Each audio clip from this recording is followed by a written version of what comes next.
Добре, ами ако можете да разкажете историята си накратко, нека да започнем от таткото. Да се представиш първо? Представям се Янко Микошанов. И Янко. Кажи, Янко, разкажи каква беше твоята история и как попадна в проекта. Как попадна в проекта, значи как почна жена. Какво стана? Да, разкажи с Вълна беше, скарахме, излезе на 4 март, оттам излезе тук, стана 2-3 дена, после зимата се задъша тук, от цигарите, после да пропане нещо лошо стане, закарахме на бърза помощ. Стана е лошо, закарах тия бърза помощ. Там не можа да стане, като не закараха ни там, не можа да оправят нещо там. И там дойдеха Стара Загора главните доктори и Така. казаха, няма да стане тук, само Стара Загора може да го поправят. От Казанлък отидахте в Стара Загора. Маха ги в линейките, докторите ги взеха. Да. И какво стана като отиде в Стара Загора? Тя почина. Там почина жена. Жена ти почина и... Татко замина, баща му на Янко замина в Стара Загора, 3-4 пъти се стреса по това и карах и памперси. Попитах доктор, ще има ли надежда на снахата? Няма кой да се лъжи, вика няма надежда, защото от двете страни вика пилимония. От двете страни пилимония, няма надежда. Искам вика всеки ден роди да ми караш, вика, уния чашафи там, някакви памперси, нали, за снахата. И последния ден, на 18 март, ми се обаждат от Стара Загора от болницата, ми казаха, че е починала снахата.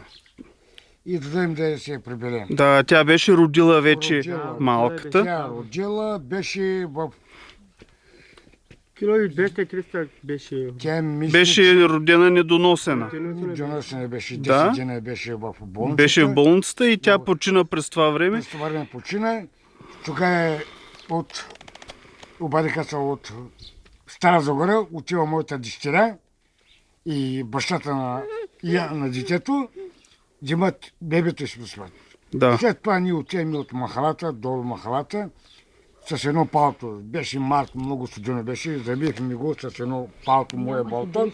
Нямаше дрехи, нямаше хумани и такива работи. Забихме бебето и взимахме го, прибрахме го в фургона. При нас, тук, при дядото и при бабата. Да. И от тогава нататък Първо имахте намерение, че имахме намерение, че ние имахме намерение, че да го дадем в в майчен дом. майчен дом, защото... Защото нямахме просто... Как да го гледаме на те години, аз съм на 54, вече жената на 52, просто нямахме, просто се оплаших от фургона. Тя голяма зима, се оплаших да не се нещо, да не се случи с детето. Да. се разболее бебето. Да се разберат. Значи Берекет вече, че на община 2, Проекта, който бяхте включени. включени бяхме в проекта, сме доволни от община 2. Да. Значи Значи от на храната, имахте възможност да бъдете подпомагани с храна, с памперси. с памперсите. Да, Доволни сме много беше от община 2. Доволни сме много Както сме болница, много доволни. в общината. и социалният работник Янко много ти помогна. Да, И Зорница. Да. Тя помогна да бъдат дадени персонални пенсии. Много ми помогна. Добре. А сега как се чувствате? Добре ли сте вече? Много добре.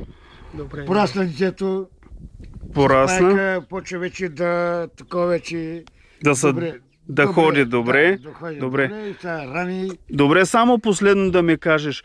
Смяташ ли, че ако не беше помощта на проекта, можеше да се справите самички? Не може да се справи без вас. Без общината, Без проекта? Проекта не може да се оправим никога.